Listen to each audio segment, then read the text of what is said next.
Well, good evening, everybody, and welcome to the CFC Football Countdown, episode 180. We're a proud member of the Canadian Football Podcast Network. My name's Adam Stewart, alongside the great Trey Colbeck, who's also a little bit happy. Got a little bit better things going on today. Birthday today, I believe, if that's right. Right, Trey? Yes, sir. 1 year closer to 30, man. It's gonna 27, but getting there. Yeah, it's been a day. You know, we got the Jays doing what the Jays are doing. It's the last day at the Downs here in Winnipeg, but there's a weather delay for some reason. So apparently there's lightning in the area. I didn't know we could get lightning when the temperature's this way, but who knows, man? Yeah, no, it's kind of weird at this time of year to see lightning, but I guess out here it's going to be nice and warm tomorrow too. So you never know, might get those hot little storms going on, and hopefully those go away pretty soon, so you can get back to those guys that are watching some horse racing. Make sure to get back to their horse racing. Gonna go through here real quick tonight. We're going to be, of course, previewing week 17 of the CFL. We're going to be taking a look at the major storylines, our top CFL fantasy options, and our picks against the spread for this upcoming week. We'll also be taking your comments, questions live throughout the night. So if you got anything, if you want to wish Trey a happy birthday, I see there's a few already coming into the chat. Thanks, Richard. Thanks, Chris. If you've got anything else that you want to bring up, or just, hey, ask us some questions about almost anything, we'll answer just about anything and everything over in the chat. This is all made sponsor, of course, by our presenting sponsor, Game Time TV. Learn more by visiting at watch.gametimetv.ca or by following on Facebook at facebook.com/GameTimeTVMB. Before we go any further, as always, we want to acknowledge that the Canadian Football Countdown is brought to you from Treaty 1 territory, traditional territory of the Anishinaabe, Cree, Ojibwe, Dakota, and Dene peoples, as well as the homeland of the Métis Nation, as well as from Treaty 4 territory, traditional territory of the Cree, Saulteaux, Dakota, Lakota, Nakota, and Métis Nation. Also wanted to just give a special shout out. September 30th is, of course, Truth and Reconciliation Day. Make sure that you're wearing your orange on that day and celebrate it with all of us here in Canada. We'd also like to take a moment to thank one of our sponsors for this episode of the podcast, BetStamp. There's so many different sports books out there these days, and each one offers you different prices on the same game. So how do you ensure you're getting the best value? Well, head to BetStamp. It provides you the info you need at no additional cost. Simply pull up the game on the BetStamp app to see the odds offered by each of their individual sportsbook affiliates for that particular game to help you place the bets that'll maximize the return for the pick you're making. Find some odds that you like? Well, sign up at the corresponding site through the BetStamp Bet link page within the app and link your accounts to easily track the wagers that you've made.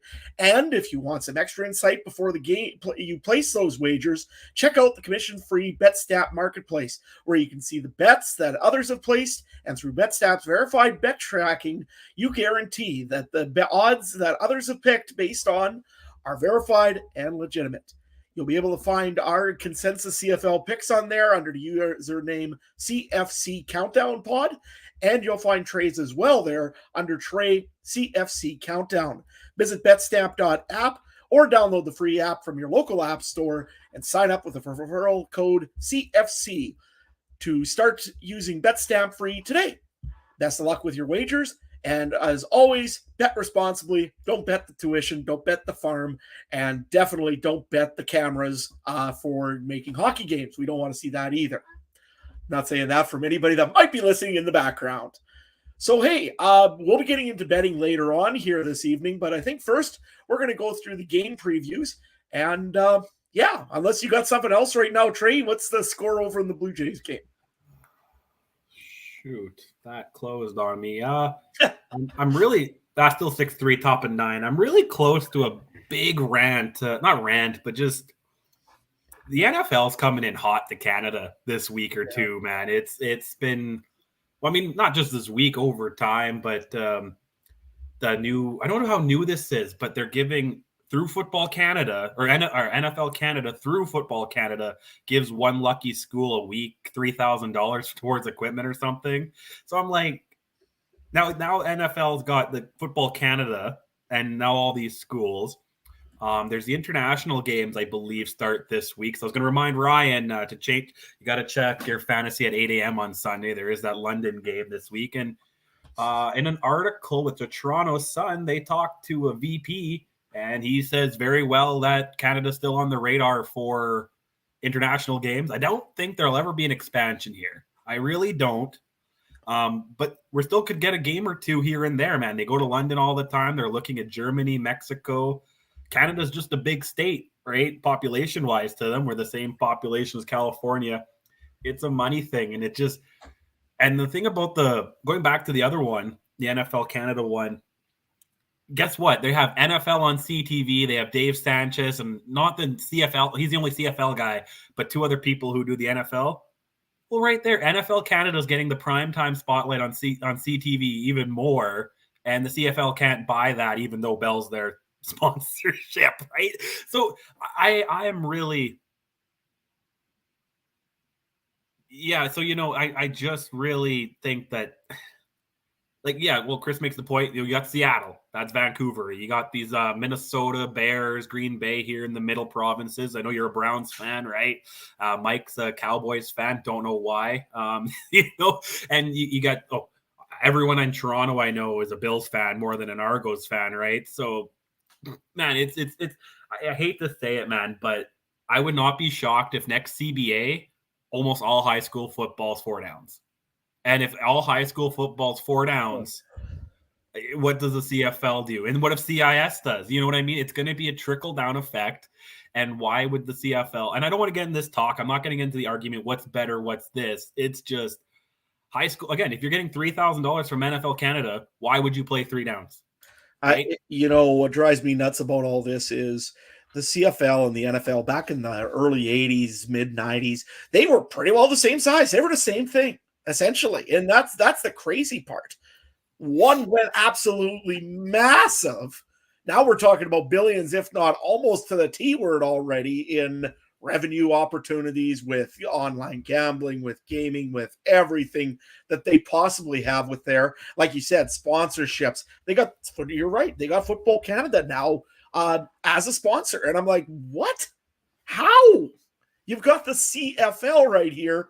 Meanwhile, they pretty much just did this whole thing where they kind of caved in and just kind of curled up in a corner, and that was it. And it went down for a time like that.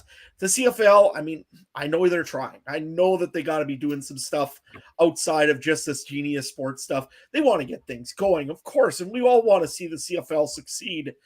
But when you see things from the NFL, again, this $3,000 towards equipment to high school football, boy, that's a big thing for a lot of these small towns. Once a week, right? For 18 weeks. And I know there's hundreds of schools that you could give it to, but I don't know if this is the first or second year and they keep doing it. Like, again, if I'm getting a check for $3,000 and NFL Canada then comes to me one day and says, why don't you think about playing 4 downs? Well, why would I say no? Like, you know what I mean? Why would you? And like I said, and then at some point, do they start going into CIS more? The other thing was during these international weeks, you could wear the decal of your home country on your helmet in the NFL. So there was 14 guys from Canada choosing to wear this. If I'm a kid, like I got kids. If I'm my son, my 7-year-old, and he doesn't watch NFL, big Bomber fan, I got him to that because he can go to the games. When he gets older and he starts seeing those guys wearing the CF or Canadian, you don't want, like, it's this argument. Do you really, like, you want to win the Stanley Cup, or do you just want to win whatever the AAA Bantam title in your hometown is, right? Well, exactly. And I mean, you look at one thing here in Regina, in Saskatchewan here, one of the big things is flag football. And that there has been absolutely dominated. And Regina is actually one of the biggest places that have the most amount of kids that sign up for flag football here. And in Saskatchewan, I mean, this is CFL bedrock, essentially, right? This is where everything starts for the CFL. It's NFL flag. You got teams named the Broncos. You got teams named the Browns. You got teams named the Seahawks. They're making their impressions and they're working their way into places like even in pretty much, let's face it, Fortress, Saskatchewan. And don't get me wrong, it's great things. I love what the NFL is doing here. I just wish that the CFL would do something very similar and allow them to maybe have I don't know if there's such a thing as being able to do a partnership with the NFL and say, hey, the Riders and all that should maybe be involved with it too. And one team could be called the Riders or the Red Blacks or the Stampeders. Yeah. See, the thing is here, I don't want to dwell on this too much, but we had a chance to get in with the XFL a little bit. We didn't need to merge, but now the XFL has a partnership with the NFL alumni. So they've got a foot in the door. Super Bowl last year, who was doing intros? The Rock. I think Thursday Night Football opened the season. Who was doing the intros? The Rock. Is that a coincidence? No, I really don't think so. And they just released, and I don't want to get in this all doom and gloom and we should whatever. I'm not saying the CFL should go 4 downs. I'm not saying any of that. All I'm saying is, and like you said, the CFL probably is doing something. But if you're on, you know what I mean? If you're on life support and there's this Grim Reaper NFL just standing there waiting to pull the plug, they could do it at any. I think the NFL could shut the CFL down at any time if they really wanted to. Wow. You know what I mean? Maybe not instantly, but if they wanted to do something over time, they're trying to snuff us out if they got in with Football Canada. Right? However, it seems like, and again, I don't want to steal quotes from anybody here. It sounds almost like I've heard in the past, the CFL is like the nuclear cockroach. You just cannot kill the CFL. It's been gone broke for how many years? It's had so many issues over the years in managing and marketing and everything else. It's still one of those things that, you know what? Every year the Grey Cup comes out. Every year, we always have a thing going on here. So to me, it's very exciting to have this stuff going on here. And the big thing is, again, you've got one team that's one team alone, the Dallas Cowboys. Yes, Mike, I'm going to bring up your Cowboys here a little bit, is worth billions of dollars. What's the most expensive team in the CFL? I would think probably the community-owned Riders or Bombers, I would think, is probably your best bet. The Broncos just went for $2.8 billion to the guy that owns Walmart, and the Broncos are a pretty historic franchise. They've had pretty good. Obviously, the Cowboys would be more. I would put close to 5 if you really had to sell it. 5, I would. $10 billion if you're going to give the stadium and everything. Oh, the stadium too, and honestly, the pride away from Jerry Jones, you're probably going to have to triple it again, right? But absolutely. Right, but all 9 teams together probably isn't even worth anywhere close to that. And I mean, the other thing also to remember, Trey, here is you've got a thing where the salaries are so different and so many things are so much different. If you're a guy sitting at home right now in playing some U Sports, let's say, or playing CJFL, where do you really want to go? Do you want to come into Saskatchewan? And don't get me wrong, I would love it if you came to Saskatchewan. So it's nothing wrong with being a CFL player. But in all honesty, everybody knows that the big money, the best players, the biggest stars, and the biggest spotlight is the NFL. It's just the way it is. So that's why you see Dwayne Johnson and The Rock going and joining on to this, because they're the big dog. You got to go and try to be with the big dog. CFL has kind of always had that kind of button heads against the NFL a little bit. I don't know why. And you're right. I can't see how they can't go in here and just absolutely dominate the CFL and take it over if they really wanted to be honest. Have one team in the East, have one team in the West. And by the way, the rest is have fun. Well, that's what I mean. And talk about ratings here. I'm thinking about the early games on NFL this week, or first 3 weeks, have been unreal. The 12 o'clock games, unreal. So then if let's say that continues, I mean, the play could go down. I doubt it. Let's be honest. A lot of people are going to rather watch week 10 of whatever NFL games that are on than Saskatchewan and Montreal for a playoff game. Or I think so. There's the diehard CFL fans, and I understand, and we, the 4 of us on this show, are cut from that cloth. Where you, me, Ryan, and Mike are going to be texting all day about football, CFL football, and maybe we'll throw an occasional fantasy, this and that, or betting or whatever. But I'm talking about that mass generation of people. I got people friends my age where they'll watch the Bombers if it's the only thing on. They'll follow it, but when that Sunday game is on, and you know what I mean, or NFL's on. That's what's on the TV. Red Zone's on, and you maybe check the score on your phone. of the Bomber game, right? That's the majority of people. And I'm sorry, but the diehard CFL fans are kind of that boomer generation, other than the four of us on this show. There's some of us, but most of them are that older generation who just, like you said, came from that generation where the CFL was just equal with the NFL. Yeah, absolutely. And let's face it, it's probably going to continue like that until the CFL either partners with somebody, and if it's the XFL, if it's the NFL, if it's some other league. I don't think the USFL, or it's just going to be this way. And I mean, you can't. It's very tough to compete against a $1 billion business like the NFL. I think we got to move on here, though, Trey. Yeah, for sure. I could go on about this for all night, but yeah, absolutely, we could. And it's just something I need to get out for a second because I love the CFL, and I'm real quick. I wasn't one who cared if we changed the rules because I just love football. Like, the heritage thing, the tradition, a little bit.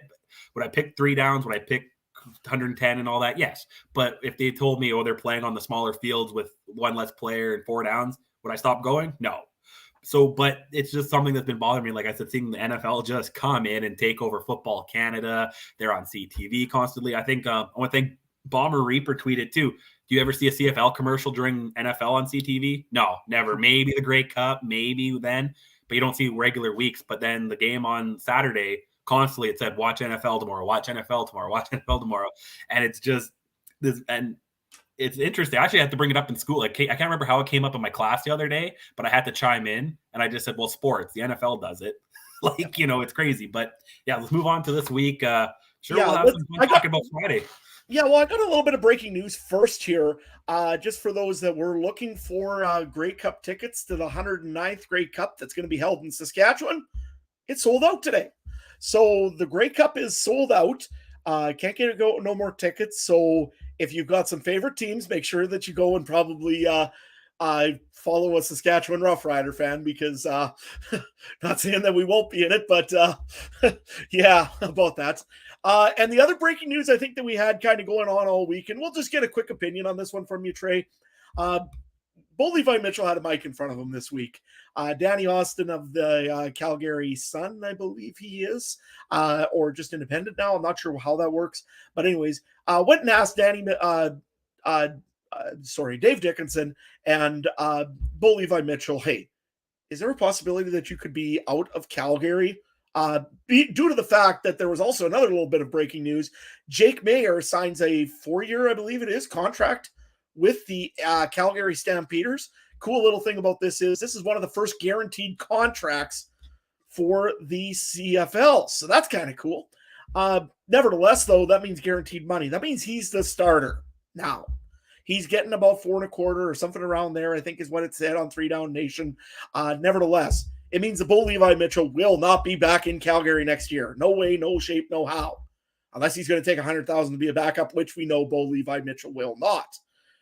So the question becomes this, and I put it up on my Facebook and on Insta, not on Facebook, but over on Twitter.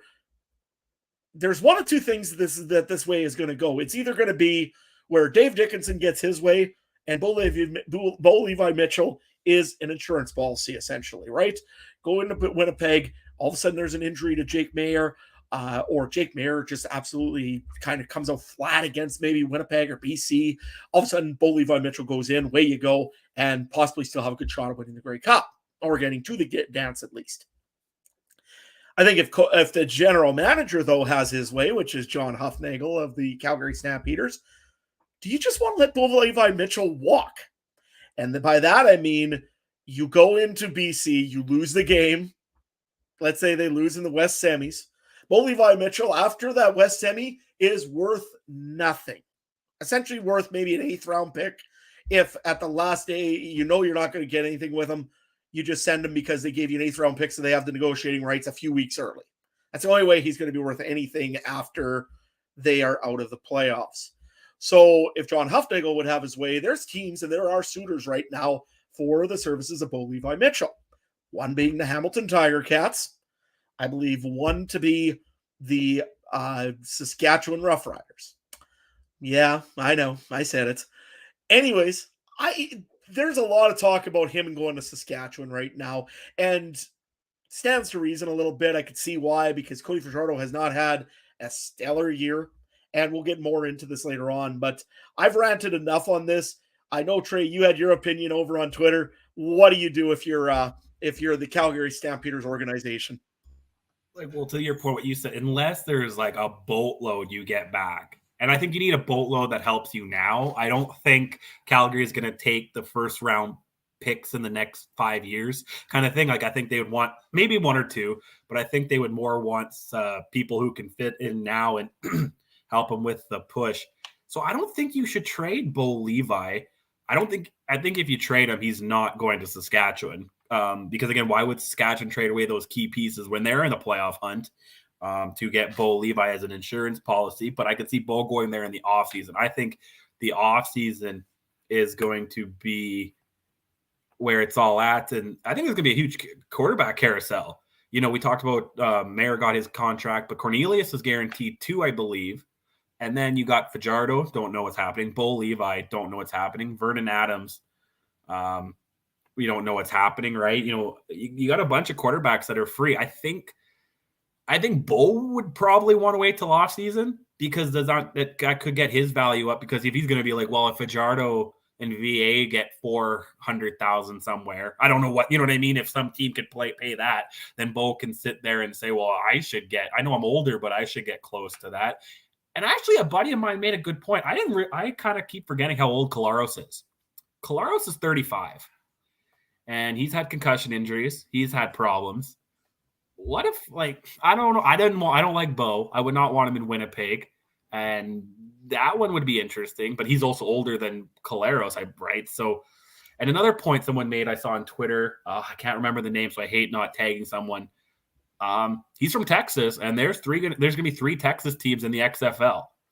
I believe he's from Texas, so he definitely seems like, yeah, he is. Okay. Yeah, so why would he not want to spend the last year or two of his football career at home, or around family? I'm not sure where he lives, and stuff like that. So, you know, I don't think he should get traded. And I think, because like I said, what if Mayer goes out, and what are you going to do? Unless the third stringer too is somebody where they're willing to put the franchise on right now, I doubt it. And Richard in the chat, I know VA shouldn't get $400K, but tell me a team like Ottawa or someone, a struggling team might not throw some money at a quarterback. Something, you know what I mean? Too, like, it's hard to. I hate the CFL market. You have no idea where it's at week to week, right? That trading or signing, it's. But the reason I don't bring up Ottawa is because we didn't see enough out of Jeremiah Mazzoli this year, and I think that they probably will go that way myself. But again, you never know; they might want to. To be fair, he got hurt so early in the season. I kind of forgot about him. I kind of forgot about him because I'm thinking, well, you take VA over Arbuckle and Caleb Evans, but no, you're right. I guess you take Mazzoli; they probably paid him a shiny penny too to come there from Hamilton. Yeah. So, yeah, so I completely, because he got hurt like second week or something.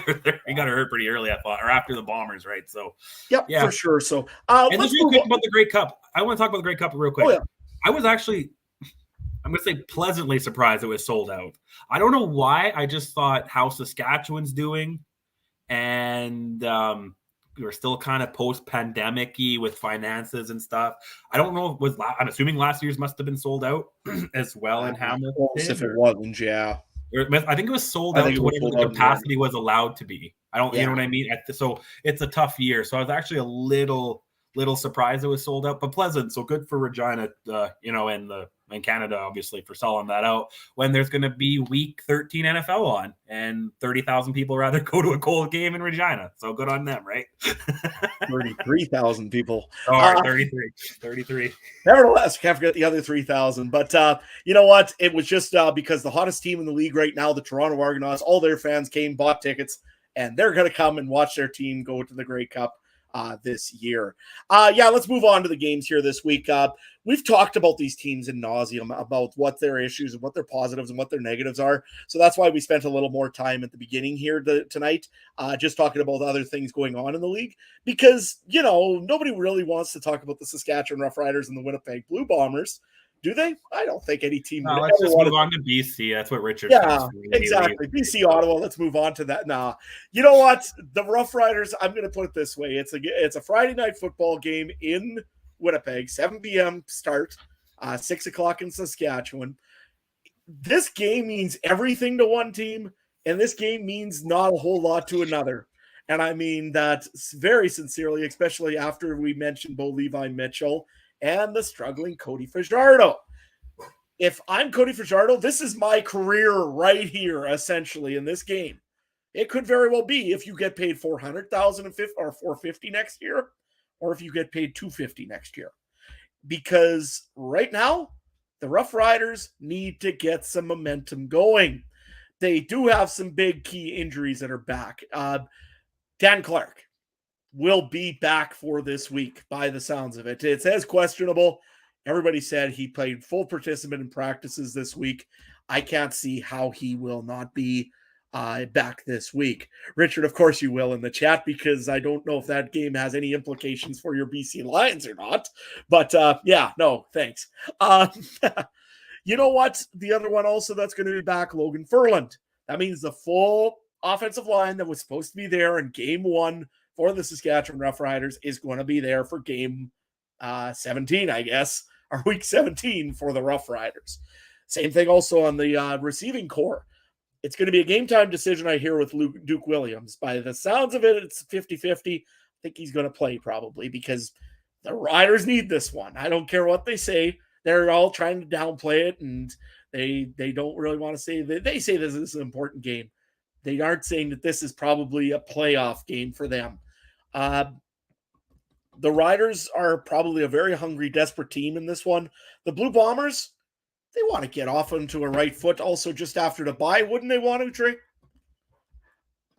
No, for sure they do, especially when the 2 losses they have this year go into buys, right? They seem to want to take the extra week off, and I guess when you're 3 games up in the division, you can do that a little bit. But yeah, this is when things get tricky, because I'm really not confident that Winnipeg is going to go crazy hard against BC last 2 weeks, obviously, and then they have a tune-up game against Edmonton next week. So this is probably the last time they have a real competition going into the playoffs, unless they lose a couple here and BC wins a couple, and then those last 2 mean something a little bit. But still, when you're battling for the bye, I don't think you go all out week 22 or whatever it is. But Saskatchewan should be hungry too. They got embarrassed twice, right? You know what I mean? The 14-1 Labor or whatever it is, in the last 15 years on Labor Day, and if they beat us Labor Day, we're going to get them unbangeable. Like, this is still a rivalry game too, right? There's a lot on the line, and let's face it, it's a Michael Shea game. I mean, Michael Shea does not take an easy night off on anybody's right here. Chris over in the chat wanted to mention the Rough Riders running back game. Sean Wilson, he wanted to know about him. Honestly, I don't know much. I know Frankie Hickson is more of that slasher back, makes those extra little cuts and everything else. Jamal Morrow's maybe more of a hammer him down sort of back. I don't know much about Sean Wilson, though. The other thing also, as you said, start him in fantasy. I'd be very questionable to do that, because he is injured this already. He had a hamstring injury during practice. He didn't practice today. Will be questionable. I think he'll probably be the backup, but that means that they need a starter in Saskatchewan. And I think they got a local Winnipeg boy to be doing that this week. Keenan LaFrance will get the start, likely, Saskatchewan.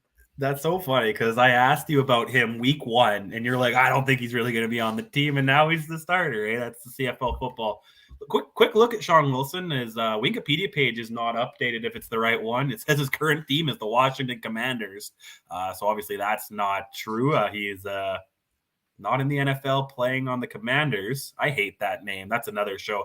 I'm not going back to the old name. I love football team. Washington football team, that was fine.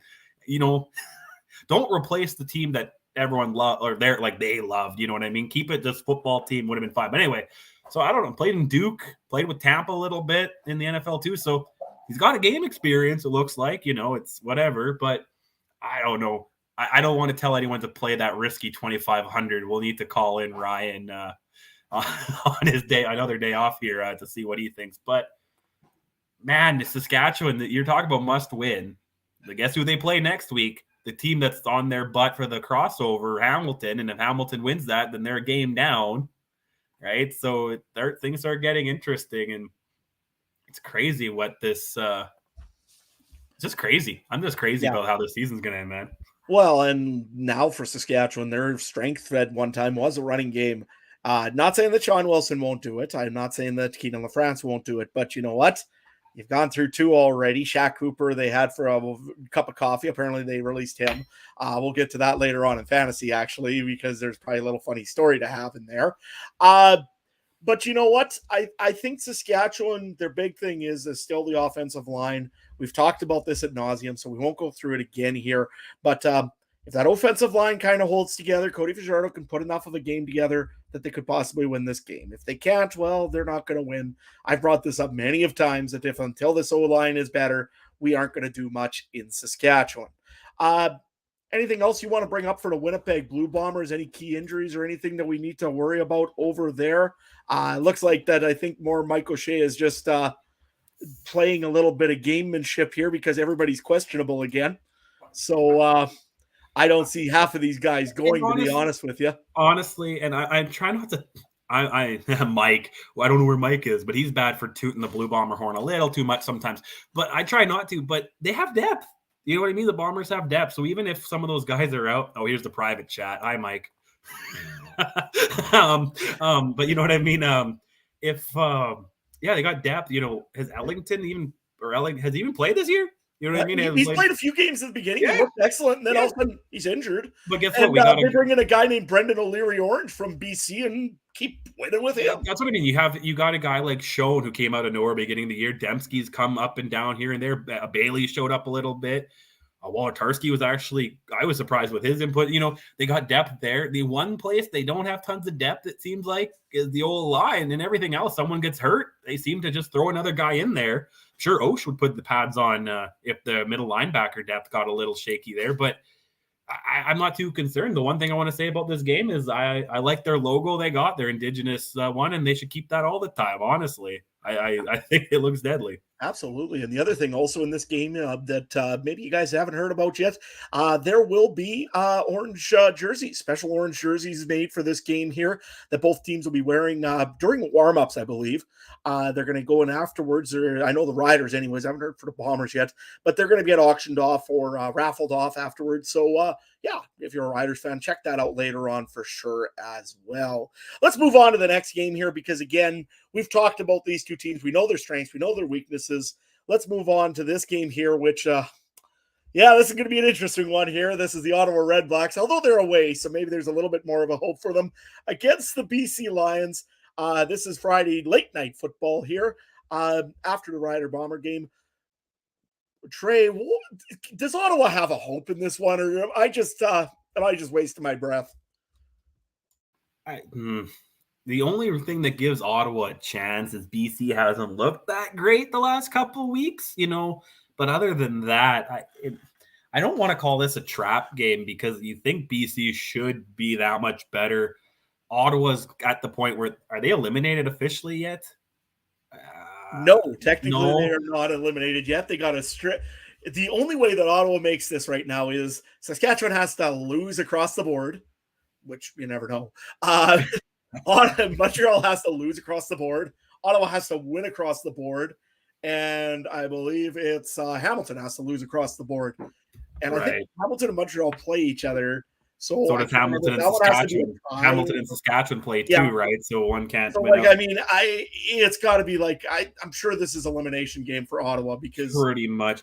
See, we'll talk about it later, but the line's at anywhere from 6.5 to 7.5. I don't know if they're going to win by BC's going to win by that much, but they should win, right? You know it.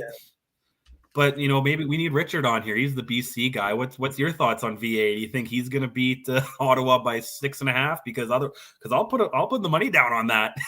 Well, you know, that's a guy that I wanted to talk a little bit about here is Vernon Adams Jr. Yeah. I mean, you and me both had him as MOP, I think, for the East at the beginning of this year.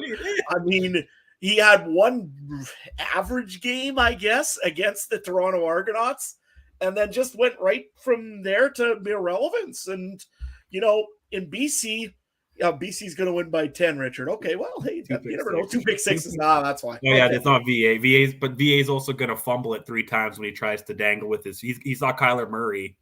But you know, I just don't get it with VA though. He'll have one game against Calgary there that he looked like the old VA. made that big throw when he had to, was reasonably accurate, and could make the ball extend the play with his feet. This last game here, short passes, right in the pocket, not moving around. I don't get what they're doing with Vernon Adams right now, and especially when you got a receiving core that likes to go deep. So I don't know, Adams for MOP in the West. I think you guys may still have that one, Richard, even though you had a quarterback go out for how many weeks. He might, I don't know, Nathan Rourke might still be the MOP for this year in the CFL. But you know what? Yeah, I just don't get it with Vernon Adams. What do you got, Trey? I'm like you too. They got there. He was my Eastern MOP, and because I did not see anyone else in the East do it. Who's even is the Eastern MOP? Like Bethel Thompson at this point, and that's pretty sad. But who's even the West? I guess you give it to Caleros, but I don't. That's not a happy one, right? So all jokes aside, if VA turns it up the last 3-4 weeks here, I guess he could be. I guess he can't take his stats in Montreal into effect, and then he was injured on the injured list for like 6 weeks. But I don't know who else to give it to. This is going to be one of the craziest years for that stuff. I think Gittins would be Canadian. Right? In Toronto, I guess. And then in the West, I don't even know who the best Canadian is. Maybe Demsky or Shake and Bake, but they're not exactly going off either. And they've had I guess he just had a couple big games for my fantasy, but maybe he's not doing as good as I think. I don't know. To me, on the opposite side of the ball, you might want to look at some defensive guys for Canadian of the Year, because in the West anyways, because I mean, Cam Judge, other than the suspension, had a pretty good year so far. Big Hill's had a decent year. There's some guys over on like I said, on the defensive side of the ball, maybe. But I just wanted to bring this up for breaking news here. The Toronto Blue Jays, for those Blue Jay fans, did lose tonight 8-3, which is a terrible loss. However, the Cleveland Guardians, I should say, I almost said the wrong name there, had walked off the Tampa Bay Rays. So that means that's a good one for Toronto. Also, the Boston Red Sox beat the Orioles. So that's a good one for Toronto. That makes their magic number go down to 1. And that means they win tomorrow against the Yankees. I think they still play the Yankees tomorrow night. They go to Boston soon, I think. They're going to Boston quickly here. But, their magic number is 1. They might still be able to celebrate their own clubhouse as of maybe even tomorrow. Anyways, we'll move back on to this, though. On the Ottawa side of football, you know what? It's been a bad year. We know all about the Ottawa's pains and sufferings in quarterback. We know that they haven't used their offense quite the way I think it should be used. You really have done nothing with William Powell. I can't see him being back in Ottawa next year, if nothing else, just outright released, because I don't see him doing much. And the other problem you've got is you got a BC Lions defense here that's really kind of hungry to prove that they can also shut down a team just like Calgary did to them the other week. This could get ugly pretty quick, unless I'm missing something here, Trey. No, my only worry, it's my gambling worry about a trap game. Other than that, if you look at paper, this should be if you want to play Madden, it's an 85 overall against a 70. That's what it should be, right? But sometimes when you simulate it, that 70 team can still somehow win, But I don't know. I'm going, like I said, I'm going to go BC to win. It's just where's Ryan? That dang spread, right? It's 6.5. I wish I had the confidence of Richard to say 10, because you can change the lines and win more money, but I wouldn't go 10. Maybe 6.5, but it should be BC. Like you said, VA's on a contract year too, right? Like he's got to show himself, and he's not staying in BC where they already have O'Connor and Rourke. Right, so he's pissing away his opportunities too to try to get a contract, and like I said, he's going to be competing with Bo and Fajardo in the offseason, right? So when you look at those three, let's be honest, how many teams would put him number 1 out of those 3? Probably not many.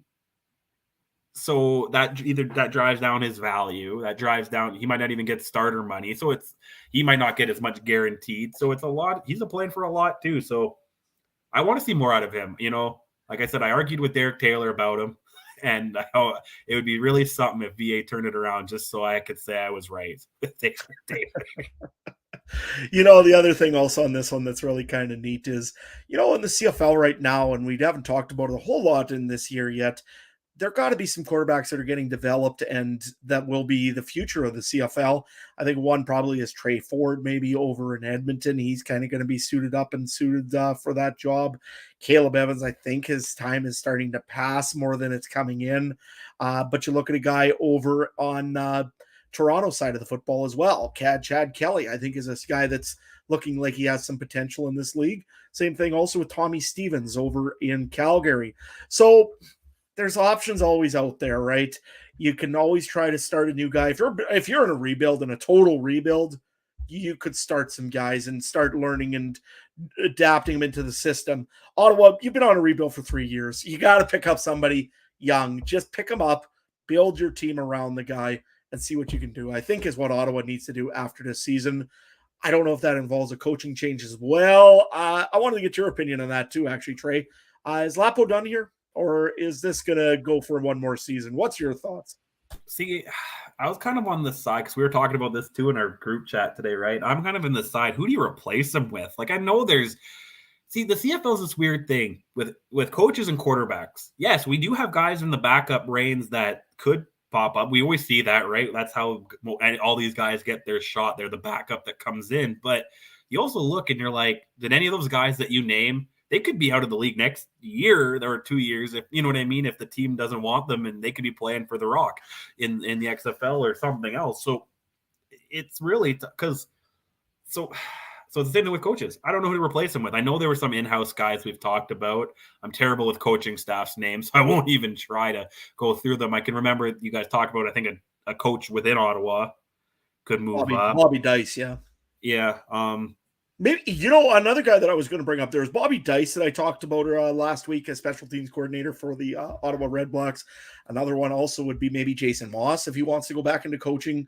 Although I have a funny feeling that I've heard things about him going possibly to Montreal to replace Danny Machocha, which makes a little bit of sense because both of them worked for Edmonton at that time. The other one also is Jason Shivers. I think he'd make a great head coach somewhere one day here. Another one also that's kind of an intriguing one, and I don't know if he wants the job more than if he just is enjoying where he is Richie Hall in Winnipeg. I say his name only because he was a head coach at one time. He didn't have a good success at it. He tried. I think he was with Edmonton, was it? Or I think, or BC. No, it was Edmonton. He tried to be the head coach there one time, and it just didn't work out for Richie Hall, unfortunately, at that point. And maybe it was just because they were in the middle of a kind of a rebuild, and he was the kind of the fall guy. But I wonder if he wouldn't be interested in maybe the job in Ottawa as well. Again, there's also Marcel Belfay. He's always running around somewhere. You also look at some other guys in the area. There's options, but again, are they better than Paul LaPolice? That's the big thing. A lot of these guys are pretty specialized. So, you know what? Probably a good thing for the offseason for talk. Probably right now when you're facing a BC Lions team that's chasing another team in the West for possibly still a chance at first place. And Richard, just so you know, I'm hoping you guys get first place. Anyways, I'll leave that at that. And according to Wikipedia, it was Edmonton. He coached 1 year or 1 season as head coach for the Edmonton, then those old names. I had something else I was going to say.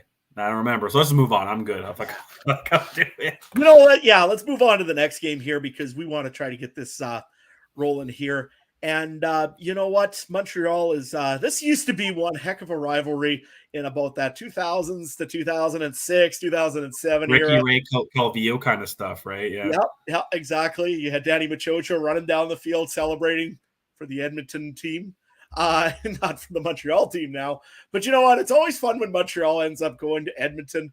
You kind of get that old nostalgia with like Ben Cahoon and Scott Flory, and you get some of those old kind of cool names that you get coming out there. Montreal's taking on Edmonton here on Saturday. I believe it's afternoon there. This is going to be an interesting game. Edmonton's kind of been doing a little bit better recently. Trey, you want to talk a little bit about the Elks? They're a weird team, man. I don't really have much. I mean, I'm interested in them. Does Cornelius, now that he's got his money, does he have a reason to try? Like, you know what I mean? I mean, they always have a reason, but now it's guaranteed. We always see that with contracts, right? Oh, you know, once you get a contract signed, there's a little bit of layoff. So I'm interested in that. And I'm interested because his is guaranteed too, right? So what does that say about the other quarterbacks in the room? Does that say Edmonton would not go after a Bo Levi, a Fajardo, a VA too? Their team, that would any of those three guys not be better than Cornelius? So he's got a little bit to play for, I guess, too. Because did he get 200,000 or something? So I mean, it's not impossible money if he's the backup, but I don't know about Edmonton. Like I was thinking a couple weeks ago, maybe they could catch Saskatchewan if they decided to turn it on. Not anymore, right? I think Saskatchewan's just going to keep their head above water to finish 4th in the West. Who knows if it's 3rd in the East, but we'll see that, you know.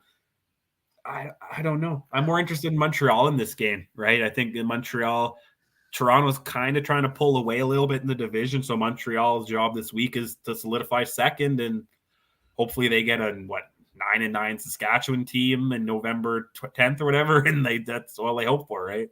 Yeah, and Montreal's kind of a strange team. I mean, they're going to work on a few things to get ready for playoffs here. One of those being William Stanback, who I believe has been practicing with the team. I don't know if he's going to play with the team this week, but he has definitely been practicing. We're going to talk about him again in fantasy fairly shortly here, but very interesting to see him out in the field. He was limited in practice so far, has not done a whole lot because of that ankle injury from week 1. But you know what? It'll be very interesting to see when he comes back, because that changes the whole dynamic of that Montreal offense. They don't have to just rely on Eugene Lewis to make that amazing catch every time to get them into games. So I'm very interested to see what happens here with Montreal going further into the season. But right now, I don't know. I got a funny feeling that finally Edmonton's streak is about to end, just because I think Edmonton, they're playing for pride. They've got some consistency now. You were saying about Taylor Cornelius, possibly, maybe he's got his money. What is he worried about? You're always worried. That money ain't guaranteed. It's, I guess on Taylor Cornelius, part of it is now guaranteed. But, that's not a big issue, I don't think, right now. I think he's worried about being that starter, number 1, game 1 in 2023. And the only way you're going to do that is by proving to Coach Jones, who, again, shows loyalty to, well, nobody except for some of his coaching staff. He don't care what you do. If you win us games, you stay in. You don't, you go out. So Cornelius has showed him enough to get him some more consistent snaps and time. Got to remember, in Edmonton, you've got a guy named Trey Ford that wants that job just as badly as Taylor Cornelius. I won't be surprised to see Trey Ford soon. I don't know if he's still on the injured list. He is not. So he's ready to go, I guess, for the Edmonton Elks. Will be probably the backup, because I can still see Kenny Lawler here. Or not, Kyle Loxley is limited on a shoulder injury. I'll just run through some other injuries here that are really interesting to talk about. Nick Usher, the defensive lineman for Montreal, that's a big loss if he doesn't play, has a knee injury of sorts. Also, Tyrell Richards, the other D lineman on the other side, did not practice this week on Wednesday because of an elbow injury. So that could be 2 big losses in the defensive line, and possibly giving Cornelius a little bit extra time to move around in that pocket. If you look over on the Edmonton Elks, they've been hammered with injuries all year here. Kenny Lawler looks like he might be back from injury. He's been a full participant in practice. Dion Lacey as well was just a healthy scratch. Ed Gainey, ankle injury. Didn't practice on Tuesday, but he was limited on Wednesday. I'd be surprised if he doesn't go. And again, there's some other ones that we can talk about here. Trey Watson, full. He's been ready to go. And the other one, Tim Bonner, foot injury for the defensive lineman, not been practicing all week. So that could be a little bit of a detriment. Anything else we need to talk about in this game here? I know this is going to be a very tough one to pick, as Richard said in the chat. He is not sure which way to do this on this one. He also wanted to mention that Edmonton has the highest priced quarterback in fantasy this week.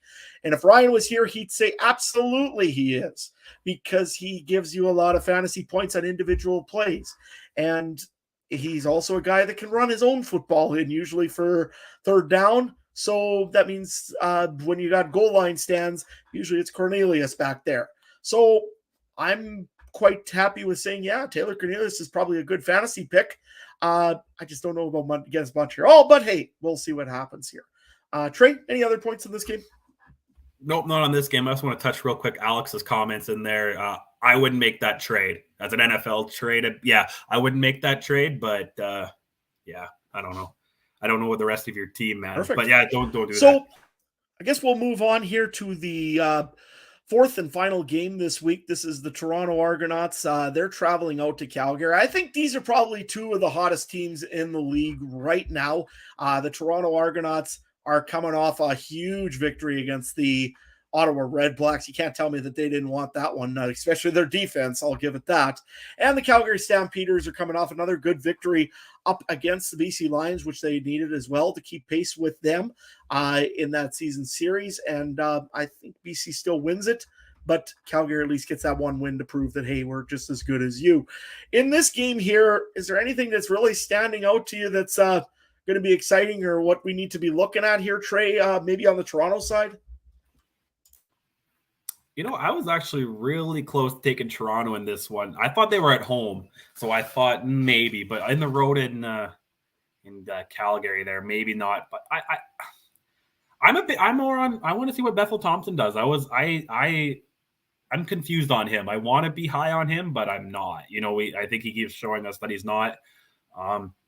And we're getting to the time of the year where I've been saying all year is, why did Toronto sign guys like Banks and Harris? Now, Harris is still on the injured list, but Banks has got some, you know, he's showing up when he needs to. And they're not yelling at each other on the sidelines anymore like they were week 2 or 3, whenever that was, right? So something seems to be clicking in the six right now. And it's going to be more than just Blue Jays playoffs in Toronto this fall. But this is one of those ones I want to see. If Toronto wins this one, even by a field goal, can you not say that they're a Grey Cup somewhat favorite? Because, like I said earlier, they're going to get what, Montreal or Saskatchewan.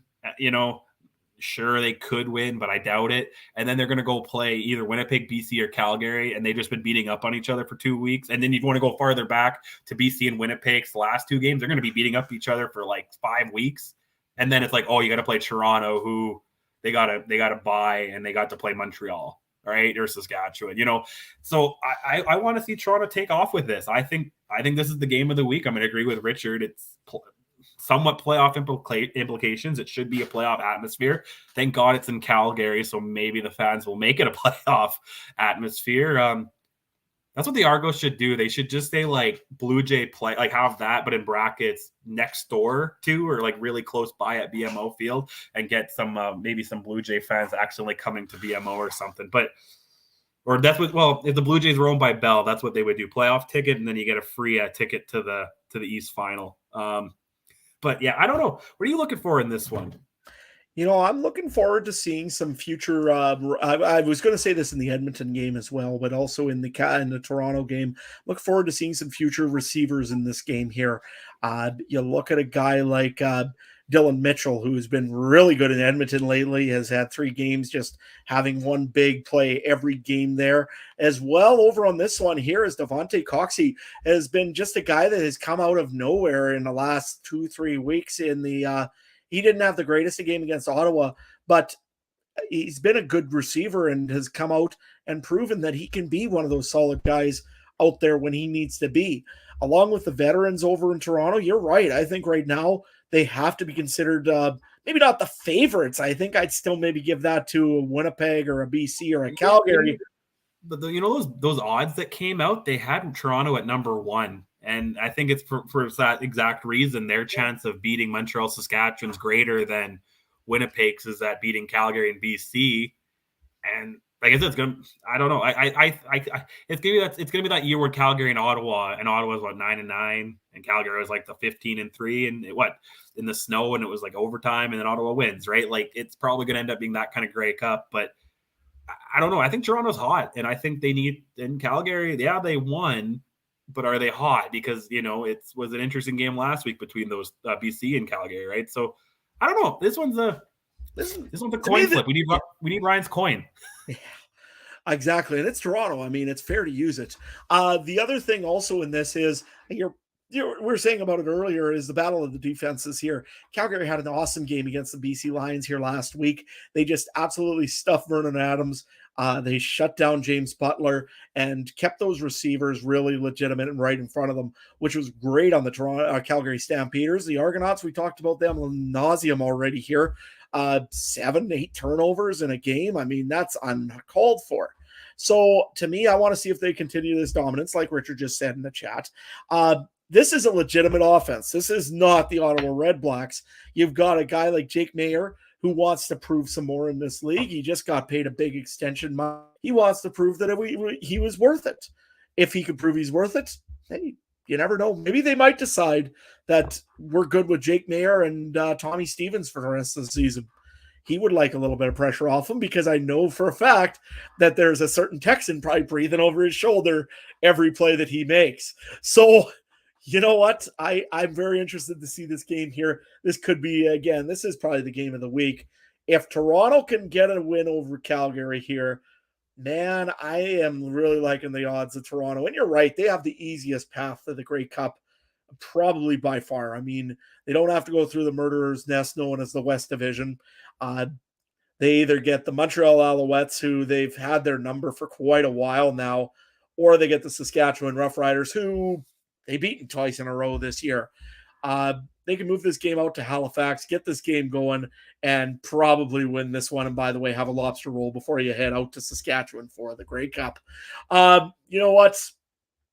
I like Toronto in this one. I'm going to talk about it later in betting, but I'll explain why later on. Trey, anything else that you're looking at this week?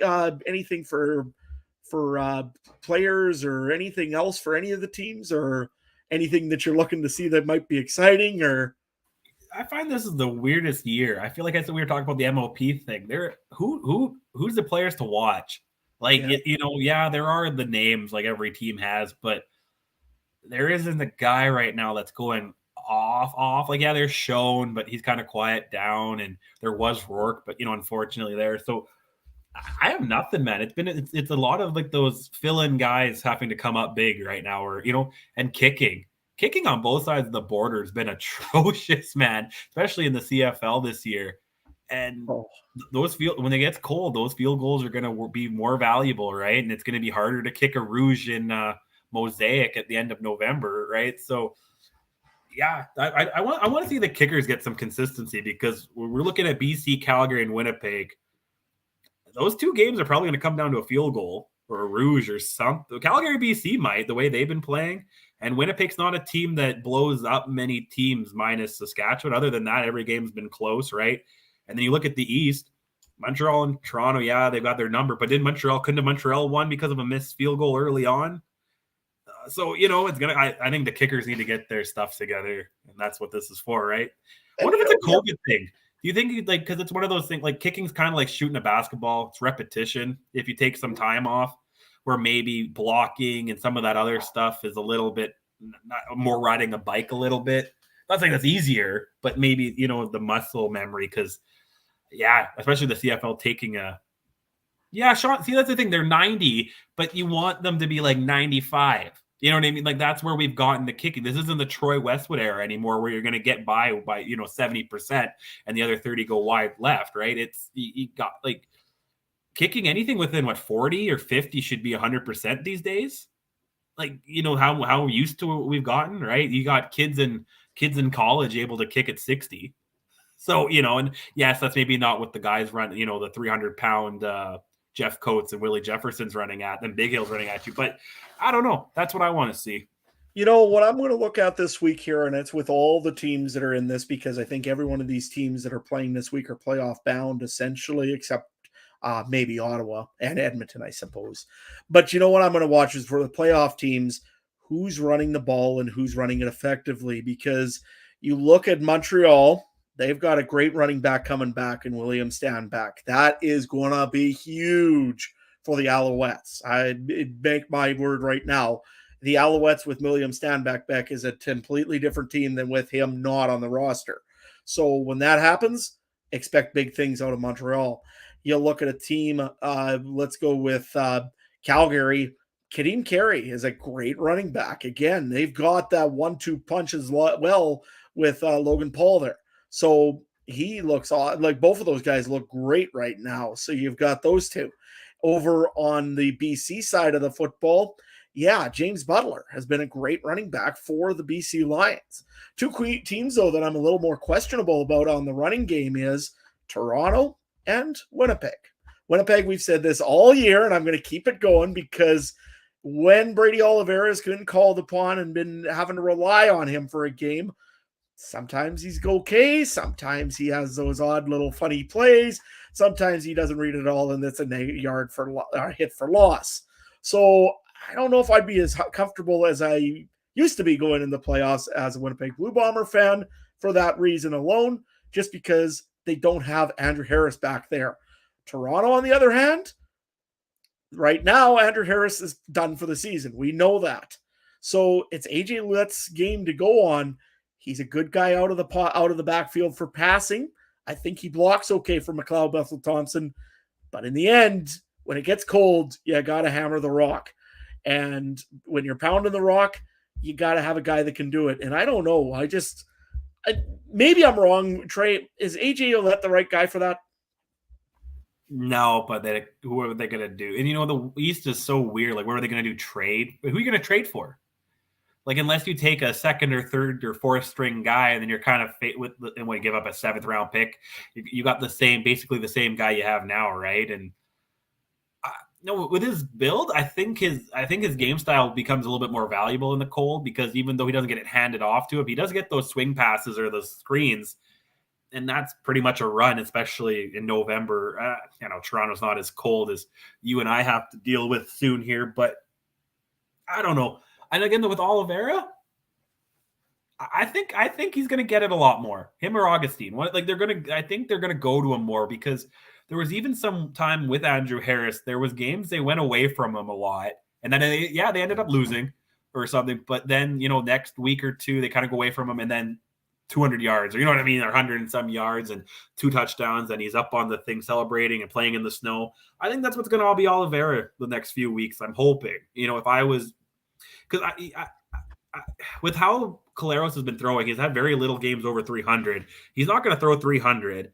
And if we have a West Finals again where he throws 4 picks in the first half, well, you're going to need Oliveira to settle that down a little bit, right? And I don't know. And then especially in a game where you got 3 downs, so Oliveira's going to need to pick up 3-4 yards a carry at least, right? So, and same with Olette and these guys, you got to start somewhere. But the run game thing is so tough.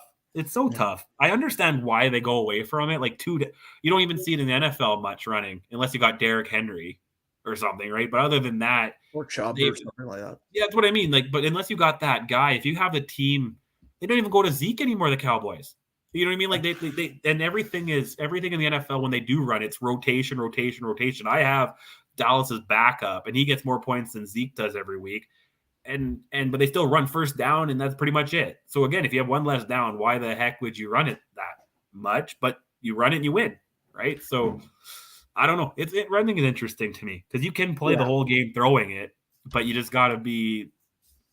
I don't know. I don't think there's any quarterbacks in the league that are that much of a Tom Brady game manager where they can just go 3-4 yards every play. Yeah. And then actually you have to go. That's what I mean. You can't even do 3-4 yards every play in the CFL. I've been watching too much NFL. So let's move on. I'm good for fantasy now, man. I'm not. Nope, for sure. And then I just wanted to mention, I didn't mention one team for specifically right now, and that's the Saskatchewan Roughriders, likely playoff bound. But we're a little injured in running back right now, and if Jamal Morrow and Frankie Hickson somehow get back into Saskatchewan, all bets are off. I think that the Jamal Morrow can start running the ball. He's fresh, and he might just start really running well into the playoffs. But hey, let's move on to fantasy, because we got a little bit of news on that as well. First things first, I'm going to bring up our fantasy league matchups this week. Trey, I think I can bring yours up very easily because, there's only you don't have any teams that you're playing anymore. You're already finished for the CFL Podcast Network fantasy pool, and that means that, hey, you are on a bye week. How are you feeling about it? I got to play because it comes down to points, and your bye week points still count towards that, don't they? Yeah, I believe so. Yeah. So I think I have right now the guy that's in 9th is 7-8. Yeah, Brazilian tie over from the 2 and out. Yeah, and he's got like 2 points less than me. So if he needs to win and get 2 more points than whatever I do this week. So it's still a little nerve-wracking. I'm looking at it. It's So technically you're telling me that you're unofficially playing Brazilian tie. Yeah, in a weird way. In a weird way I have to because yeah.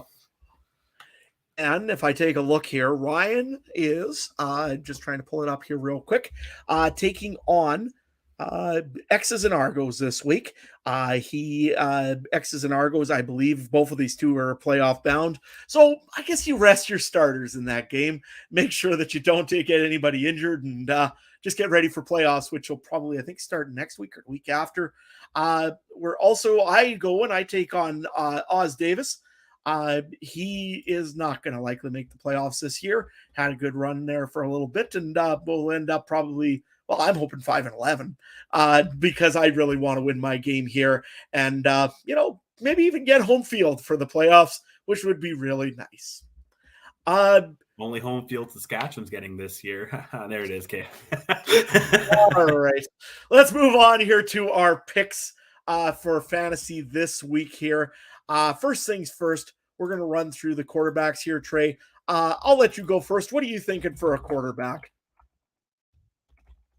I don't like it, but I have I have Trevor Harrison right now.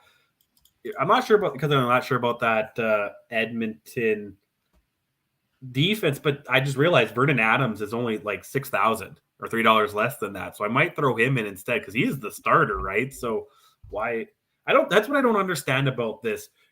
You can put in Nathan Rourke for $12,800 even though he's not playing. Like, they should take him off and get rid of that. And then why is Pipkin like $700 more than Vernon Adams? It isn't Vernon Adams should be the starter. I know he's not been playing great, but still. So I think I'm going to go Vernon Adams. He's a cheap play and he's your starting quarterback. Yeah, you might have a fumble. Yeah, he might have a pick, but he also might have 3 rushing touchdowns the way he plays, right? So I think I'd stay away from the big guys. Like, I'm not going with Cornelius. What the heck is that about? Not going with Caleros. Sorry, I'm not going with Fajardo. Not going with Mayer, Bethel, Thompson. I had Trevor Harris, but let's go down to VA. You? Yeah, I'd love to pick Saskatchewan's Cody Fajardo, but I just know better than that already at this point of the year. I hope they have a great game and that I get absolutely eating my words when he gets 45 points in fantasy this week. But in that case, no, I'm going to go the same way as you are right now, and that is Vernon Adams Jr., just because he's a very reasonable pickup. You don't spend a lot in fantasy, and he's playing Ottawa right now. How could you not want to take him? Ryan wanted to bring up also why he thinks Taylor Cornelius. Ryan is away, of course, this week with scheduling. He wanted to just bring up his fantasy picks as well. Quarterbacks that he likes. Taylor Cornelius from Edmonton, 7 passing touchdowns, 4 rushing touchdowns, and just 2 interceptions in the last 5 starts. So he's probably one of the hottest quarterbacks in the league, in all honesty. That's why he's asking so much money here. He's put up pretty much 20 plus fantasy points in each of those. Yeah, he's expensive now, but I think he's still worth it in Ryan's opinion. And the other one that he wanted to bring up was Mcleod, Bethel, Thompson. The Argos like to throw the ball a lot. They're facing a defense in Calgary that's been known to give up a lot throughout this year. Most weeks he's good for a floor of about 15 points, which is only a few off his full value. He has potential to surpass it this weekend. I give him credit. That is a very good idea as well, just because you're right. Calgary does give up that deep ball a little bit more than most teams. His reasoning also, if you did want to maybe take Vernon Adams Jr., he was looking at, had another dud week last week, but it was about as cheap as you can ask for a starting quarterback, and he's facing Ottawa. So I guess he's got the same feeling as we do. He's cheap. It's Ottawa. He should get some points. So those are your options there in quarterback. Running backs, when we get into that position there, I have taken a look at this for a long time, and I don't like spending money on my running back position very often myself because I've gotten burned over the years a few times. However, that being said, I really do like James Butler at $7,590, more than I usually spend. And Ryan thought 2 weeks ago I was crazy for taking him against the Calgary Stampeders. Am I crazy against taking him for the Ottawa Red Blacks? I don't think so. You look at what Ottawa did last week. AJ Ouellette had a very good game against the Ottawa Red Blacks, and James Butler can also run the ball out of the backfield. So to me, I really do like James Butler in this pick here. I'm thinking maybe taking the Saskatchewan running back, which will be named later. Keenan LaFrance is probably who it's going to be.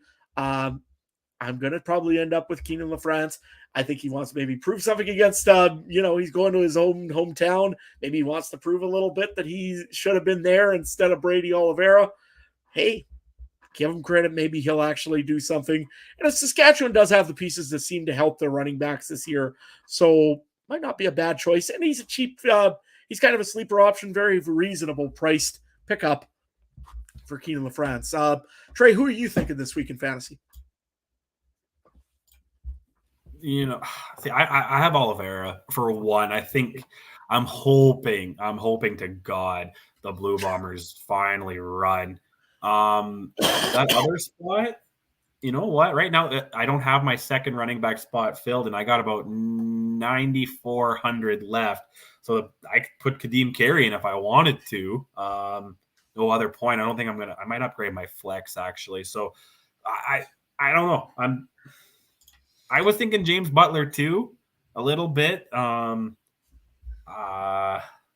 after that, again, the CFL, when you do run, you usually go to your top guy. There's not a lot of rotation. So if you don't want to take the expensive 3-4 guys, you're left with putting in a kick returner or something potentially, right? So I just got Oliveira right now. I think I'm going to have to keep the other one hidden just because of how important this week is in the standings. And a little bit of strategy there from Trey, making sure that nobody's watching our podcast on this and trying to see what they've got. Running backs that Ryan likes this week. Kevin Brown is an absolute steal at $5,000 for a guy who's been an explosive addition to Edmonton's offense and faces one of the worst run defenses in the league in Montreal. Well, hey, that might just convince me to change my pick. Keenan LaFrance, he did throw him out as well. If he's starting with Morrow and Hickson both out, he should be the go-to guy. Low $2,500 price for a starting running back against the Bombers defense. That's been Swiss cheese lately as an easy value play. That one I agreed with. I said on that one too. AJ Ouellette from the Toronto Argonauts, he says the price has gone up a bit, so he doesn't fully love this play, but he does think that there's some upside in his passing catching ability and that he potentially thinks he's worth a shot. I saw improvement with his rush game last week. He had 5.7 yards per carry, which is right around league average. So, hey, maybe he might not be a bad pickup. Devonte Williams also was maybe a thought in Ottawa, similar to AJ Ouellette, but a little bit cheaper.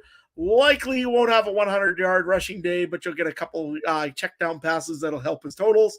I don't like his matchup against BC. He didn't like the effectiveness of the offense of Ottawa's, but he said, I like it as much as Ouellette versus Calgary and a potential money saver if that's the way you're going to do this. That was what his thoughts were there. Moving on to wide receivers. Trey, you want to run through yours first, or you want me to run through Ryan's first? I'll go through mine while we're here. Well, of course, I got my baby Dalton Schoen picking up the first stringer. Actually, I could change this around because I did have Javon Katoy, but I got a little bit extra cash because I put in a running back that you might have mentioned. And again, I don't want to say names, but what can I say? 2,500 guy. Yeah, anyway, someone you mentioned that we talked about at the beginning of the year. So I threw him in there. Now I got a fair bit of money to play with. I got a flex and a receiver spot with about 14,000. You know what? I'm also liking Lucky Whitehead, or someone on the BC, between him or Rhymes, right? They're probably going to get a lot of opening against Ottawa, you would think, and you hope Vernon Adams can at least throw it 30 yards to them, right? And then the other position, what I got left, 6,500. Let's go down here. Let's just see. Screw it. Rasheed Bailey. Here we go. I'm going to go with the two Bombers and the BC Lion. I've been looking at this one for a little while here, and I'm going to go through Ryan's here real quick first and see what he thinks. And then I'm going to go and select mine because I think me and him are thinking a little bit more similar than we used to, which is strange. But me and him never picked the exact same picks at the same time. But we'll go with Ryan's here first. Nick Demsky was one of his ideas. Touchdowns in 4 straight games. Always plays his best games against the Riders. Hey, that's a good point. Rashid Bailey, 4 touchdowns in the last 6 games, 5 receptions in 3 of the last 5. He looks like he's starting to find his groove, and I got to agree with that as well. And he had a great game against Saskatchewan the last time in the Banjo Bowl. Kyron Moore, if he picks anybody from Saskatchewan, it probably is going to be Moore. Goes 2-possession receiver. Bombers continue to play their zone defense. Hey, there's opportunities there for high volume receptions and to take them for considerable yardage. He had Nate Behar down in here. However, Nate Behar is out for Ottawa, so I won't bring up Nate Behar. Brendan O'Leary, orange, for the Winnipeg Blue Bombers. It's a cheap value play. He's averaged 12 points per the 2 games that he's been filling in for Drew Wolodarski, and he had a big game also against Saskatchewan. Don't want to forget that. And Damonte Cox, another cheap value play who keeps getting targets more and more, has at least 3 catches a game, hasn't broke anything huge yet, but he's going to do it one of these weeks. And when you got a team like Calgary, hey, it's maybe an opportunity there for a guy like Damonte Cox, who I'm definitely going to pick up this week myself. I've seen him now for about 2-3 weeks. I think he looks pretty good, and I think that he's going to be fighting for a position there. So that's what I'm going to go with one. I do like Nick Demsky as well. He always gets his A game up for Saskatchewan. It's just one of those guys that just comes out, wants to show up his old team, and all the credit to him. He plays extremely hard, runs down the field. He even goes from the backfield once in a while. So I really do like Nick Demsky this week as well. In my third pick, I've got quite a bit of money laying around, and I look at Calgary and I say that's a weak secondary, or a secondary that sometimes not very weak, but one that gets picked on a little bit. So I am going to go into the big bucks this week. I'm going to go with Eugene Lewis. He's usually good for at least a touchdown. They do not have William Stanback this week, so I don't have to worry about them running the football all the time. So yeah, I'm going to go with Eugene Lewis. I think that's a pretty good pickup this week against the Calgary Stampeders. Going on to defenses here, I'm just going to read Ryan's here really quick while I do this because he's picked the same game and the same 2 defenses, the Toronto Argonauts and the Calgary Stampeders. I mean, I think it's almost self-explanatory why he picked those 2 teams, especially the Toronto Argonauts after he got, 29 points off of them last week. I mean, it was ridiculous. The Stampeders didn't do it in flash. Last week, they just put a lot of pressure on the quarterback, and that is very interesting. Oh, Montreal's playing Edmonton. My bad. Ugh. Well, now I got to think about that. I'll think about that, Richard. It might still be Eugene Lewis, especially if they start putting Deron Carter on him. That wouldn't end well either. So, although it's Deron Carter, you should always take him for 2 touchdowns on either side of the football. But no, back to defenses here. Ryan is saying either Toronto or Calgary. Trey, what are you thinking? Man, I'm gonna go with the Winnipeg Blue Bombers. I really, this one's interesting. I would personally stay away. I understand how they went off Toronto and Calgary's defenses. I would stay away from them because Toronto played Ottawa last week, and now they play Calgary, and they got a little bit more offensive power. And then same with Toronto played Ottawa. Yeah, so I'd stay away from those 2. I was thinking maybe BC because I'm sure Ottawa is just going to cough them up left, right, and center. But you never know. Ottawa's playing on the road, and that's the only place they ever win, right? I don't believe I'm allowed to take Saskatchewan anymore. Again.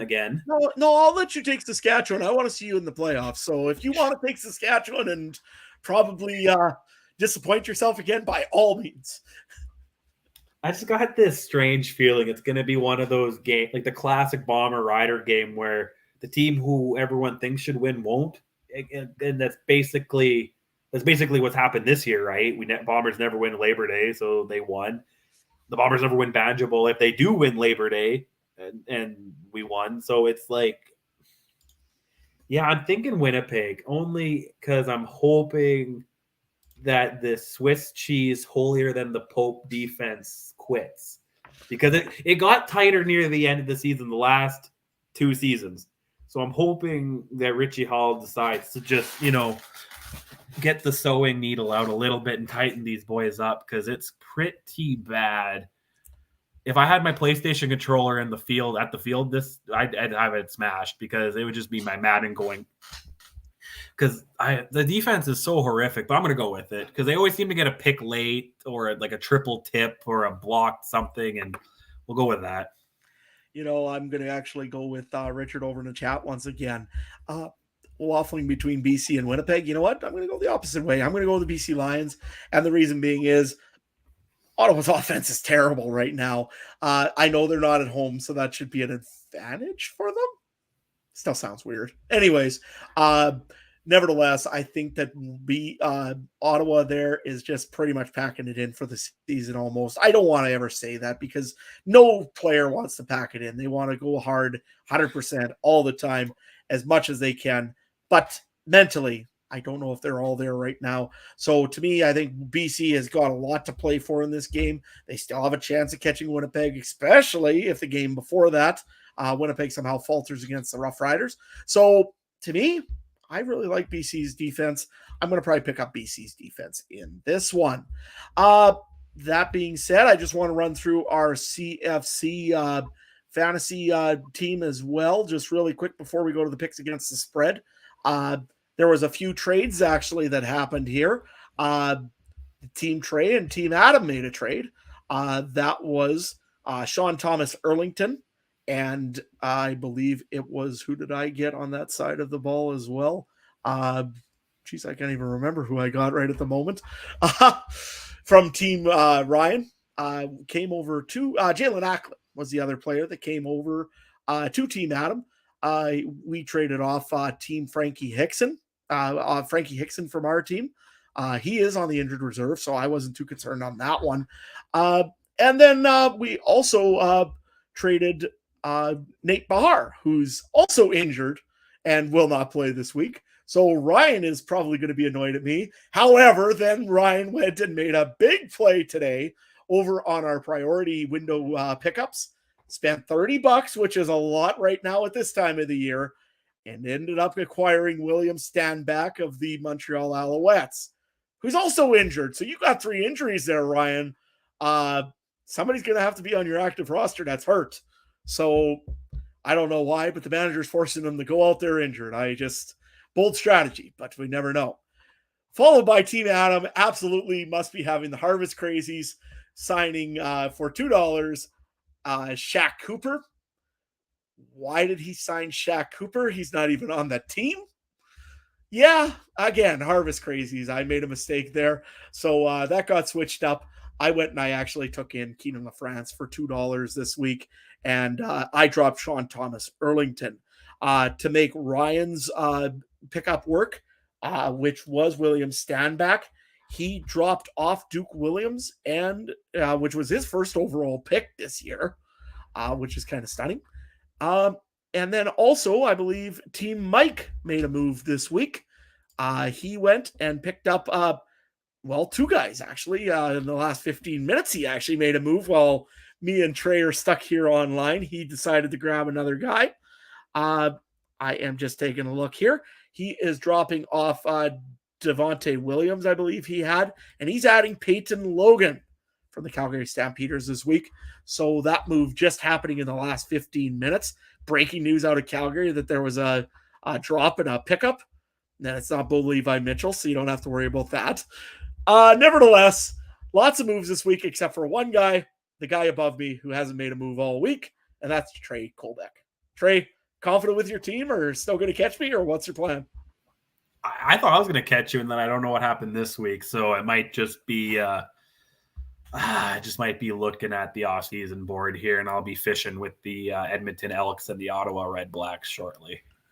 The other one also that I guess I should mention too, Mike did pick up one other guy on this day as well. Picked up Brendan O'Leary Orange in priority. Didn't even make a bid. Paid $0 and got in a very good wide receiver, which I completely forgot about again. So yeah, The guys are really making some good moves here. I think it's time we move on to betting. What do you think, Trey? Yes, sir. Yes, sir. Let's jump to betting. And before we officially do, we got to take care of a little bit of sponsorship here. Our betting segment, not like always, but like recently, is powered by BetStap. BetStap is a free app that helps you find the best value for your online betting sports, providing comparison odds. You don't just get one, you get multiple, including the BetStap recommended best odds, which we have been using to pick against the spread. You know what? Make sure you pick your games against the spread. Remember, keep it responsible. I don't have the number handy like I did last week. I forgot, but it's 1-800-something if you have an issue. I'm sure I could find it for you if anyone needs help. Let's start with the first game, Banjo Bowl 2.0. I think it has moved to 8, but we'll keep it at 8.5. I think officially it is at 8 at CoolBet. Winnipeg 8.5, Saskatchewan 8.5, plus 8.5. Oh boy. Sorry, I'm reading what Mike is saying, making sure it wasn't important. I'm going to go with the Winnipeg. This one's really tough for me. I can't bet against Winnipeg against the Rough Riders is mostly my best answer. And I hate betting that way. I really do hate betting that way. I was going to try to convince you to come to the dark side this week. Here's my thing. What does Winnipeg have to play for this, other than first place in the West, which they pretty much have? I know, but it's what's Saskatchewan playing for? They're not going to make it. I don't know, man. Saskatchewan's playing for a playoff spot, first of all, because they have to keep up and pass the Hamilton Tigers. They need 3 games. They've got players that have just come back, which is Dan Clark, which don't underestimate the importance of Dan Clark. Dan Clark is a big guy, has been holding that offense together, that offensive line for many of years. And they are finally getting some healthy football players back. Even Anthony Lanier is probably pretty close. You look at other guys. I mean, Darnell Sankey is probably an all-star season for him. I just really like the look of the Saskatchewan Roughriders, who I should also add don't have Keon Adams anymore because he was released. And then, oh, by the way, I think a certain team in blue and gold picked him up. So that could be interesting to see what happens there. But you know what? I don't think Saskatchewan's going to eat at the same restaurant that they ate at the night before last game. I think that they're going to probably be healthier. They're coming in. They're hungry. They got to be hungry in this game. And if they aren't, and they just give up a bomb, absolutely drop a bomb egg like they did in the Banjo Bowl, I don't know if I can wear this hat again. I know Scott last week on Twitter was giving me grief and saying, hey, you still repping your team? I'm like, yeah, I'm a CFL fan. But, I don't know. To me, I can't let the Riders see them lose by 8.5 in this one. It's got to come down to a field goal. So I'm going to go with the Riders at least to cover. I wouldn't take them as a winner right now, but they really need it. So that's where I'm going. I'm going Riders. All right. And Richard in the chat, through this nifty technology called the internet, Ryan texted us his picks. He went with the Bombers. But Richard, thank you. You can be our tiebreaker as well. You guys both picked the Bombers. I should also add that you'll never lead the parade again, Ryan, by picking the Blue Bombers. Never. It's never going to happen. Not at Grey Cup, never. Just no leading parade for you. Right now we're 2-1. The Winnipeg guys are taking Winnipeg and Saskatchewan guys taking Saskatchewan, nothing else. So on to the later one, intern Eric or whoever it is controlling the slide. Let's go to the next game here. Chop timber. Anyway, I think it is Ottawa at BC. There she goes. Minus 6.5 for BC on Bet99, plus 7.5 on CoolBet for Ottawa. Oh, this is another tough one. You know what? I'll let you go first on this one, and then I'll say what Ryan told me beforehand. Yeah, you know what, on this one here. Absolutely, by the way, Richard in the chat, I'm calling Ryan a homer now. He just is absolutely all Blue Bombers, never talks anything positive about my Riders, and will be considered a outlaw in the province of Saskatchewan for the remainder of his time. by the way. He's driving through, or he's somewhere around. So let's face it, I don't know what he's up to, but he better not drive through Saskatchewan. It might be ugly. Nevertheless, Ottawa and BC. Did they remember that Ottawa just got blown out by 30 last week against the Toronto Argonauts team? I know it's Vernon Adams in there, and it's not Nathan Rourke, but I mean, the rest of that team is all still there. BC all the way on this one for me by 6.5. I'll take that every day. So you're taking BC. Well, then we're gonna. You know what? Ryan has BC as well. So I guess I'll go BC. It's that weird thing where it's that stupid CFL thing where every game is not completely out of reach. But I think we're so late in the year that this shouldn't be a trap game. Richard will hold you to that Monday show if they lose. They don't win by 10. What is that?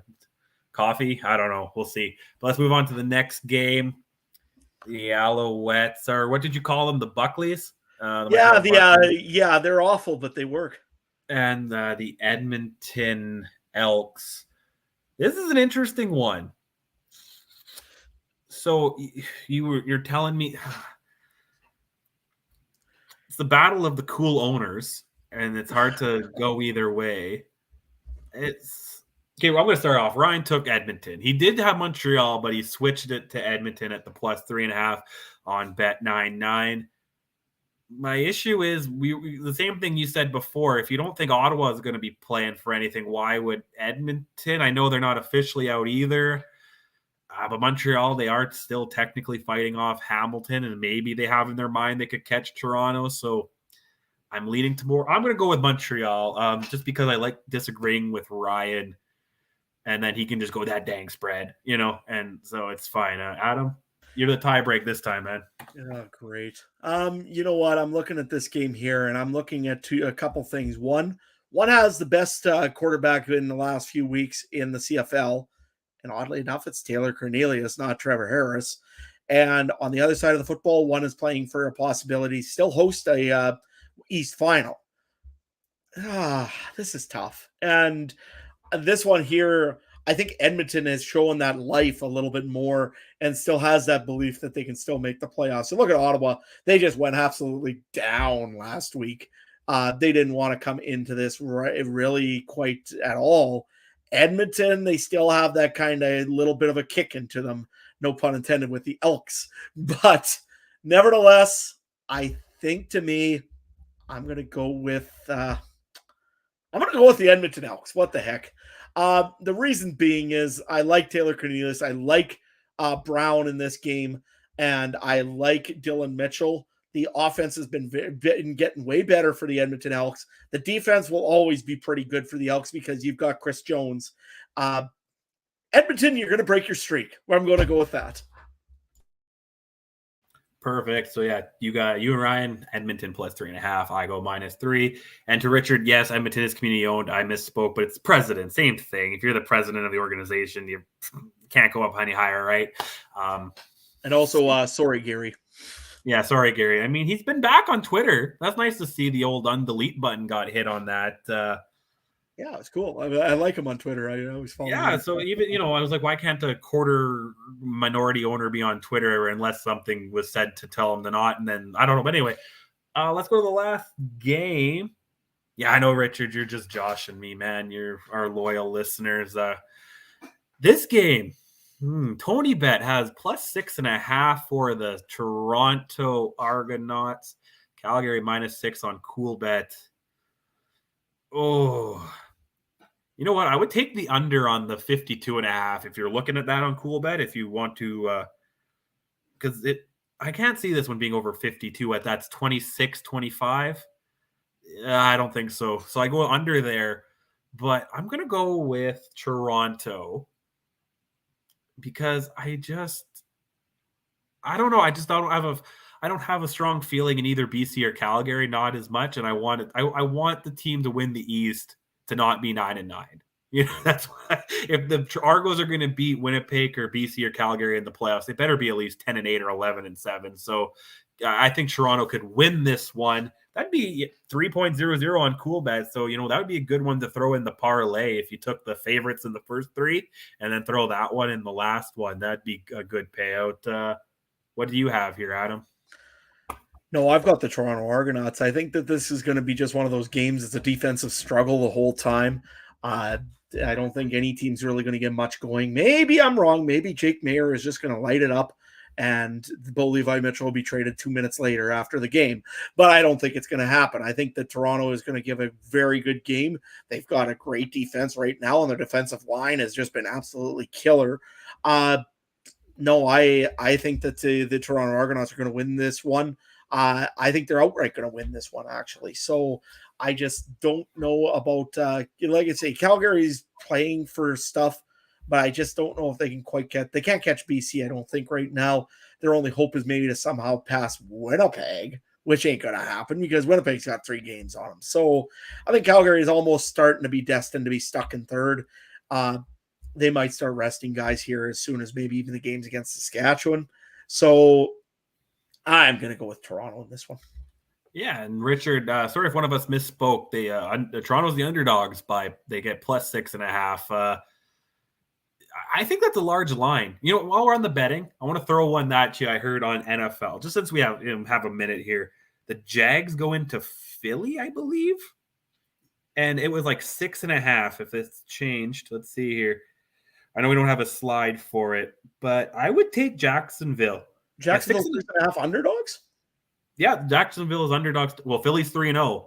Well, but Jacksonville looks hot. They're hot too. That's what I'm saying. I would take the plus 6.5 on Jacksonville. That's an interesting one there. So yeah, I know we're CFL, but when Mike and Ryan aren't here to babysit us, we could sneak in some NFL once in a while. But yeah, that's just my one other bet. Let's move on to wrap up, I guess, unless there's anything else you need to add. What did Ryan bet on that last game as well? Oh, sorry. I did apologize. We all went the same. So he went with Toronto as well. Yeah, I did miss that. I got too excited about Jacksonville, Philadelphia. Should be an interesting one. But yeah, let's wrap it up. We're good? Yeah, I guess as we wrap it up here, let's say what's going on next in the podcast. Of course, we got Week 17 recap here. That's going to be on Monday, October 3rd, 9 p.m. That's just before the trade deadline. So we'll have some talk about that because I don't know why, but it seems to be talked about a little bit this year. We're not doing trade frenzy or free agents frenzy or trade deadline frenzy or any of that because it's the CFL. Come on. Anyways, 9 p.m. Central Time. 8 p.m. Saskatchewan. Adjust your time zones accordingly for that one. And then me and Trey and I believe Ryan will be back for the Week 18 preview show. That'll be this same time here as we are right now. 9 p.m. again, Central Time, 8 p.m. Saskatchewan again. Just your time zone. Make sure you join us for that one as well. Or you can join us over at Twitter, on YouTube. We're on Facebook. We're on Twitch. And, of course, Game Time TV. And once again, thank you very much to Game Time TV for getting all this set up for us. You can learn more by going to them at watch.gametimetv.ca or by following Facebook at facebook.com/GameTimeTVMB. As we're wrapping things up here, of course, if you want to follow any of us over on social media, you can do that. Trey, how can people find you? At Trey MB Harness on Twitter. If you want to get some horse racing stuff, it's not official. Officials don't want to talk about too much, but I might have accepted a new job in that, so I'll have a little bit more horse racing talk over the winter. Might have a little bit of hockey to talk about with Mike Garrell on this weekend. It seems like I have tryouts this weekend, so maybe I'll be doing a little bit more in the booth with Mike. So, yeah, keep it locked in there. And if you want to talk Star Wars, horse racing, fantasy on both sides of the border, I'm always there. Absolutely. If you want to follow Mike Garrell, he's at Mike Garrell over on Twitter. He's going to be talking a lot of hockey, I'm sure, as well very soon here. He's a busy guy and a guy in motion all the time here. There's some breaking news that needs to be broken here, Trey, or am I just reading something here from Mike that might be a little bit off here? Nevertheless, unless he's just talking to. Oh, yeah, he was just a little delayed. He's talking about the hockey thing. Yeah, that's okay. Nope. Yeah, The hockey part. So, yeah, you can listen to Trey and Mike over there. That'll be interesting. I think Trey's really going to have to go and get one of those elaborate suits, and try to pull off his inner Don Cherry. I wasn't going to go with elaborate, but I was debating the suit or at least a nice jacket on Sunday. But Mike told me it gets a little hot in the rink, so maybe not. Well, it does, my friend. It's 9 out. It's not just one game. I think there's 3. So as a guy that used to sit in a lot of rinks in small town Saskatchewan, when you're recording, it gets a little warmer than the rink is usually. So we'll try not to melt the ice out there for sure, guys. If you want to follow Ryan Coop, he is at Cooper Trooper 42, I believe. You can find him for all sorts of good little wanting to fill out some NFL ideas. He's been actually doing pretty good in the NFL fantasy side of things too. So be sure to talk to him as well over at Twitter. If you want to find me, I'm at Adam Stewart 1. You'll probably get a lot more farming stuff than anything right now.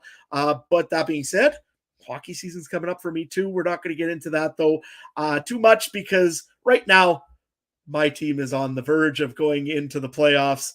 That being the Toronto Blue Jays. I'm glad to hear that they're doing very well. And also, hey, the Saskatchewan Roughriders, they might make the playoffs too. A lot better chance after last week, that's for sure. But yeah, if you want to talk to me, you can find me at Adam Stewart 1. With that being said, I think we've covered everything here tonight. Just want to make sure that you also follow the Facebook page and the social media pages for the CFC Countdown as well. You can find it at Twitter at CFC Countdown Pod. Make sure you check out the CFL Football Podcast Network on Twitter for all the great shows from the Canadian Football Podcast Network as well. Wherever platform you're listening on tonight here, we want to thank you very much again for watching. Richard, we've seen Mr. Hominick in this chat earlier there, Chris. Anybody that's joined us here tonight, Alec, I believe it was. Alex, thank you very much as well for joining us this evening. Anybody that's watching this or listening at home, we want to thank you very much again for making this podcast such a great success. And from Adam Stewart here and Trey Colbeck and Ryan Coop and Mike Garrell and producer Eric, we want to thank you very much again for listening tonight. And have a good evening and enjoy Week 17 in the CFL.